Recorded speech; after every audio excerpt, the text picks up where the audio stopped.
just to not get too far away from it because it was incredible to watch the highlights of. I did not watch it live, but then I was disappointed that I didn't watch it live. It sounded the way that a crowd sounds when they're watching a magic show. Wembanyama yesterday in Toronto. Thank you, Chris. Yes. Please keep going. I mean, 27, 14, 10, which normally when you talk in sequences like that, you're talking about assists. He had 10 blocks. So he had a triple-double through blocks. He also had 5 assists. This man did not even play 20. He didn't even technically play 29 full minutes, but he played less than 30 minutes on the road as a rookie. And the crowd was just spellbound. I mean, some of the passes that he made yesterday, like I actually had to watch the clip 3 and 4 times to try to even see how he did it, because I felt like there was a glitch in the way that the camera shot it. It was, I mean, like, which I'm used to seeing that with Luka. I've seen that with LeBron. There have been times where Jokic has done it too. Obviously, he's the best passer in the world. I didn't realize that Wemby had all that in his bag from a passing standpoint. I've been watching him a lot. The dimensions are different. It shouldn't be happening with all of that, all of the arms everywhere like that. It's like Dr. Octopus throwing no looks. And it just like poor Jakob Poeltl, like just trying to get a shot off and looking like Jalen Brunson trying to pivot and pivot and pivot to just get a shot off. And it seemed like it basically never happened. You know, poor Scotty Barnes, who thinks he's all alone until Wembanyama's just there and just kind of morphs into the same space that he's in. But just a masterful performance, a dominant performance.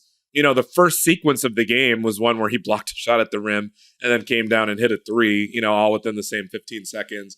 And it was like, okay, it's going to be one of those nights. It's kind of the way it looked. So just incredible and continuing to do stuff that we rarely see. I think that I saw a stat, if I'm remembering correctly, the only rookies to have ever done this with points, rebounds, blocks, triple-double, all made the Hall of Fame. And so it's like, bodes very, very well from that standpoint. It just makes me pray even more that he's healthy throughout his career, to be leading the lead in blocks. And granted, we all know how tall he is. And you know, a lot of people will be like, well, why is that surprising? Because, again, health is always going to be a concern, a question for people his size. But, I mean, this could be someone that if he's healthy for his whole career could lead the league in blocks every single season that he plays. And as we saw yesterday, can stuff the stat sheet in every single category, not just blocks, not just points. But I think he shot something like 39 or almost 40% from 3 his last 13 games. Like, he's here, and he has been all year. But, like, the consistency that he's playing with in certain ways is just scary. And like, how dare the Spurs get another guy that you can just build around for the next 2 decades? It's scary stuff. That was we had Shea Serrano from shouts out to Shea from the wonderful show 6 Trophies with our friend Jason Concepcion. Had him on No Cap Room before the start of the season, and my first question to him was just, "How dare you? Like, that you get another one of these guys? This is preposterous and unfair."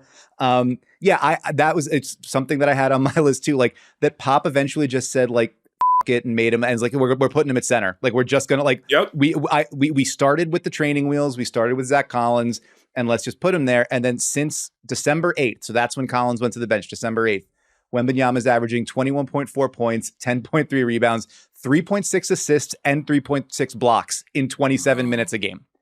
49, 36, 81 shooting splits. And the Spurs have a top 5 defense with Wembanyama on the floor in that span. So, like, a team that has been one of the worst in the NBA from, you know, sort of tip to tail this season, defends like a top 5 defense with him at the center spot in this, like, whatever, 25, 30 games that we're talking about here.